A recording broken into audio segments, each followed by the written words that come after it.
Nintendo just revived their biggest flop ever, the Virtual Boy, by adding it to the Nintendo Switch Online expansion pack. And they did it by making a whole new contraption to make it feel pretty darn authentic. Of course, there are several problems that I'm frustrated with, but we'll get to that later. The point of today's video is not to review the games, or even the quality of the new accessory, which by the way, it is very well built and one-to-one with the original in every way that it can be. And we aren't just going to compare the Switch emulation to the real deal, we're going to compare all of the different ways to play the Virtual Boy in full 3D, officially and unofficially. Unfortunately, Nintendo is only offering these 7 games at launch, with these 7 games coming later in 2026. They are also dropping 2 previously unreleased games later this year, but no word on the rest of the 8 games that were released internationally on the Virtual Boy in the 90s. Nintendo, what did you do to Nestor? Where's my funky bowling? And since I only own 4 games for the Virtual Boy, we're going to be playing Red Alarm across all of our platforms for a fair and even comparison. And what better place to start than with our baseline, the original. Here is an original 1995 Virtual Boy. I bought this out of Japan. If you haven't watched that video, I believe it was through Zen Market. I cleaned it up a little bit. That was a year ago, so there's a bit of dust on here because, shocker, I don't play the Virtual Boy very much. And I did attempt to clean the guard by hand, but it did get a little messed up. But yeah, this is the Virtual Boy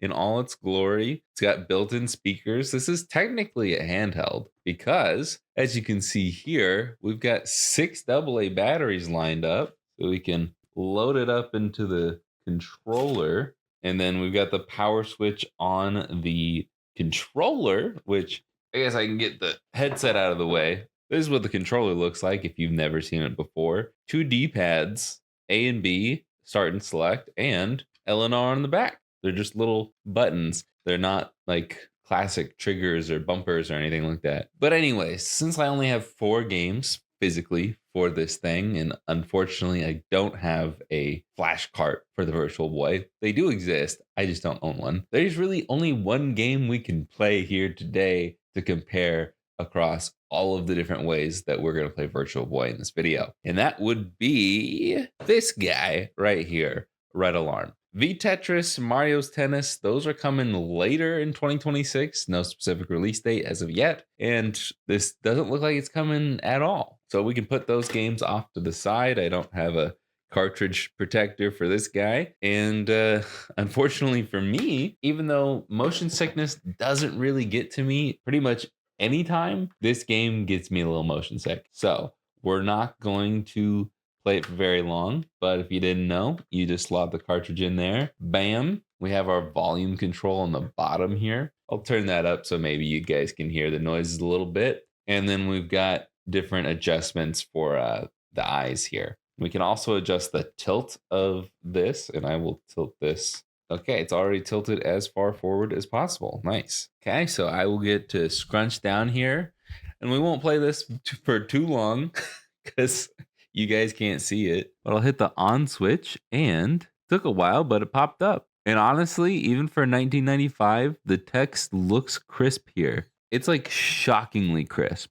I don't know what the resolution of the eyepieces are, but this looks pretty darn good. I'm gonna turn that down because that's really loud in my ears. But I will say there are stereo speakers on here, and the stereo sound mixed with like the look of what I'm seeing on screen, which hopefully I'll have something visual for you guys to see. It feels pretty good. And again, the text is really crisp. It's been a while since I've played Virtual Boy, but man, it looks way better than I remember. The screen is kind of far away. It feels like a smaller screen. Oh, okay. I'm not feeling motion sick this time, which is good. And honestly, this is a pretty fun game. It reminds me a lot of Star Fox. The only thing that really sucks about playing this way is since the table is a little low and I can't really adjust the console to be at a better angle for me, my neck is already hurting a little bit. Okay. Well, I don't really know what I'm doing. I just hit game over. So I think that's enough of that. Oh man. Oh, it's really good. This eyepiece is really good at blocking out the light. all the studio lighting I've got is blinding me now. My eyes are a little bit watery.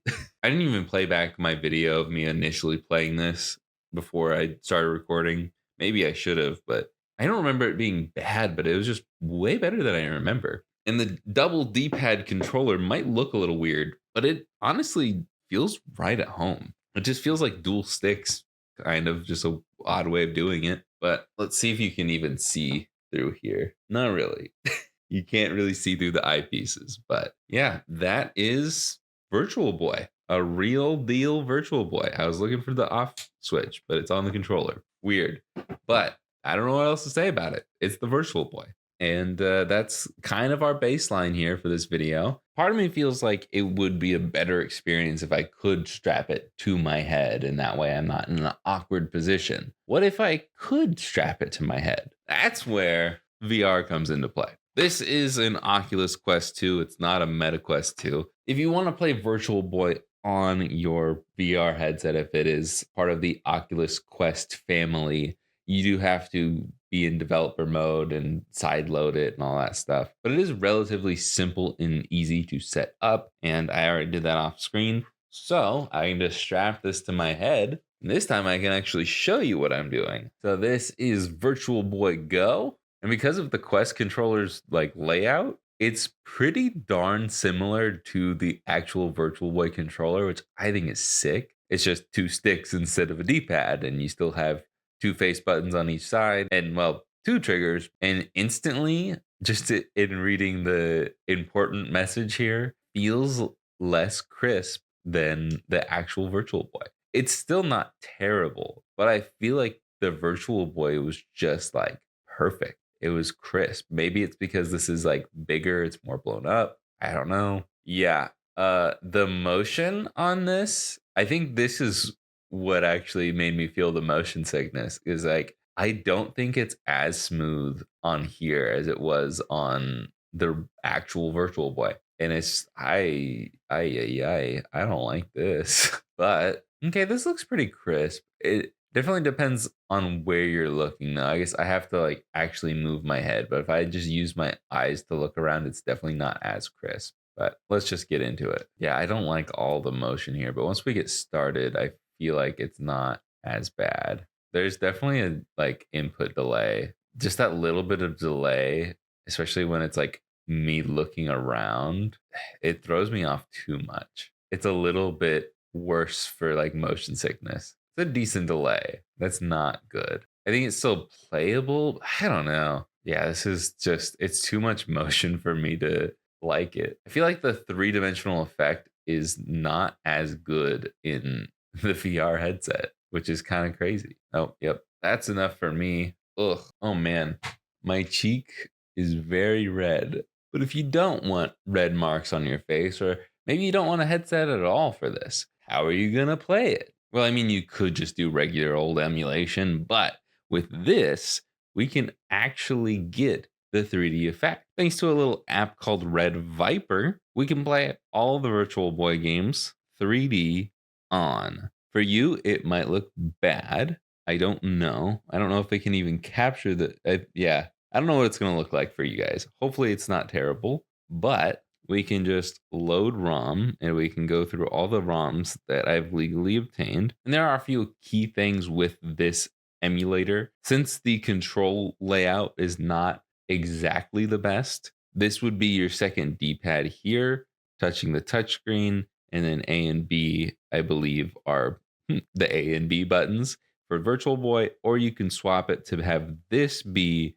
your second D-pad and then have A and B be on the touch screen. I think I prefer having this be a second D-pad instead, but it also probably just depends on the game. I obviously haven't played every Virtual Boy game thoroughly enough to have a definitive answer, but like I said, you can't really see the 3D feature, but it doesn't look terrible. And while this intro sequence is playing, you probably are noticing the fact that this is not red, because in this emulator, you can actually change the color of the graphics to any color you want. I can show you that in a bit. This is a feature that is not going to be on the Switch at launch, but rather later, sometime in 2026, we presume. I don't know why it's not there at launch, but I can't wait for the tweet from Nintendo of America that just says, "Hey, you can change the color of Virtual Boy now." Woohoo!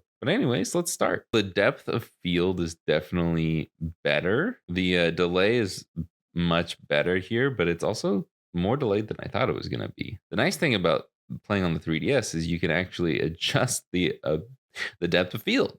So it looks a lot better when I do it about half. I do wish that I could change this so it wasn't an inverted stick. That's all right. This is also pretty crisp looking, even in 3D. And I feel like the HUD actually pops a lot better. Did I just die? Oh no, it froze. Nice. The game just froze, but I guess I can take a second to look around.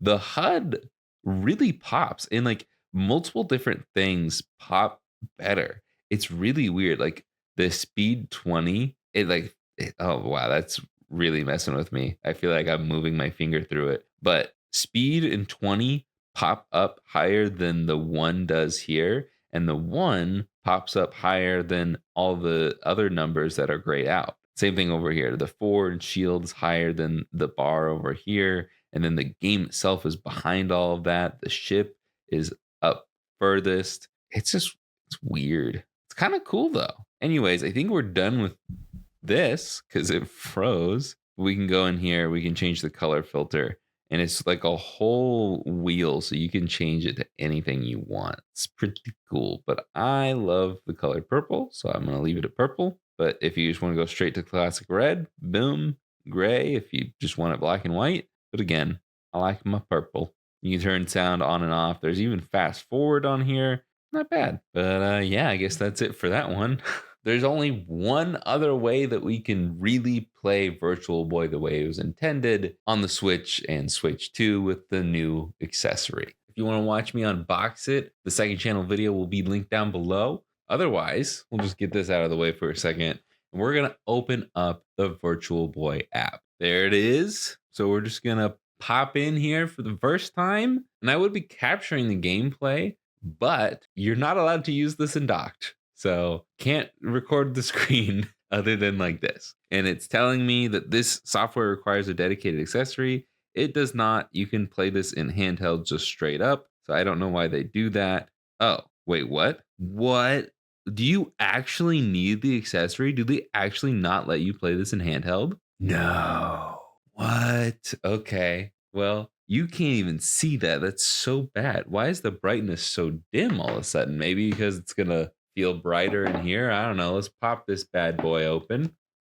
Boom. Take the controllers out, and you're not going to be able to see any of this. So I'm going to slot that in there, close that up, and whoa, nearly dropped this thing. And this is as far forward as it'll go. So I'll get in my awkward scrunch. And even though there's the switch up here for the IPD adjustment, these don't do anything. So you get to do it with the controller. And for me, the -5 feels good. But the weird part is it's like so zoomed in.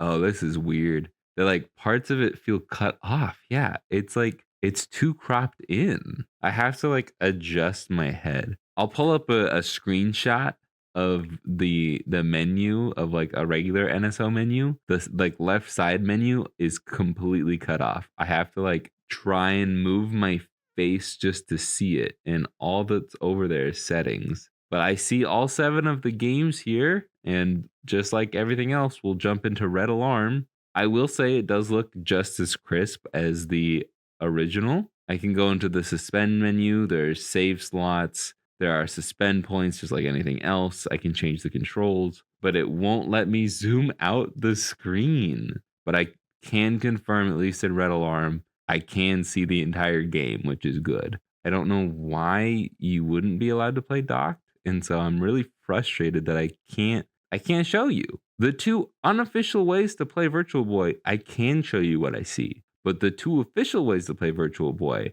I cannot show you what I'm seeing. And I will say, with like exception to the 3DS in like some ways, the Virtual Boy accessory, this accessory does look good. And the original Virtual Boy does actually look shockingly good. But I guess this is one of those things where you have to see it to believe it. 'Cause right now, I'm just playing this game for fun, I guess. I would say that this is a very authentic experience to the Virtual Boy, and I just died. Okay. But unfortunately, I can play it like this with to have an authentic experience, or I can pop this out. Does it let me even do it like this? And this is the max brightness they'll let me do. And can you even see this? Isn't this a fun way to play Virtual Boy on the go? This is not acceptable in a handheld form. Oh man, I really hope that they make it playable without the accessory, because this is frustrating. This is not what I was expecting at all. Why can't we just why can it not be docked? Why can't it be in 2D? Why can't it be full screen? This is not at all how I was expecting today to go. Throw it back to scripted me, I guess. Even forgetting about the fact that you can only play this with an accessory, I'm still disappointed with this release. Why only 7 games at launch? There were only ever 22 games released worldwide. Just release them all. If you have to slow roll some of them to iron out some copyright issues, fine. But changing the color isn't something you can do day one? Easily the best thing is that they're bringing 2 previously unreleased games later this year, but man, this could have been so much better. I will say, playing on the Switch does feel as authentic as it can be for not having an original style controller. But I was really hoping to be able to play this without the 3D effect in a regular handheld or dock. The lack of versatility with a console that is a hybrid is mind-numbingly pathetic. It makes me want to recommend a real Virtual Boy over this. They both have a high starting cost, but at least the original doesn't have a subscription. I do think that the VR headsets are a great way to play Virtual Boy if you already have a VR headset. It's a more comfortable experience compared to the awkward crouching you have to do, but at least with my Quest 2, the input delay and it not being as crisp looking puts it at the bottom for me. It's good, but don't go buying a Quest just for Virtual Boy emulation. Though it might actually be the cheapest way to play Virtual Boy if you can find a good deal on a used headset. That is insane to me. And if you already own a 3DS, I think this is the way to go. The 3D effect is adjustable and you can even turn it off. Wow, what a crazy concept. And they already allow you to change the color to any color in existence. The 3DS is ahead of its time. In all seriousness, the only real downside to me is that you don't get the full authenticity of the dark goggles feeling, but it's still incredibly immersive, and I think it has the best 3D effect out of all of them. My final thoughts are the VR at the bottom, then the original console, then Switch emulation, and 3DS at the top. If Nintendo eventually makes it playable without the accessories, then I'd probably put it at number 1, because it does at least have save states and rewind, plus eventually having unreleased games on it. But I'm sure that the new games will get ripped as soon as they come out anyway. Again, I think you'll have fun playing Virtual Boy no matter which one of these platforms you go with. But keep in mind, it's still the Virtual Boy. There are reasons why this console flopped as hard as it did. What do you guys think about Virtual Boy on the Switch? Let me know in those comments down below. I think they did an amazing job with the peripheral, but I don't think it's worth $100. I think $50 would have been more reasonable since there aren't any electronics in this thing. If they included a controller with it, then it's worth $100. But that's about it for me. So like, subscribe, and I will see you guys in the next one. Later, guys.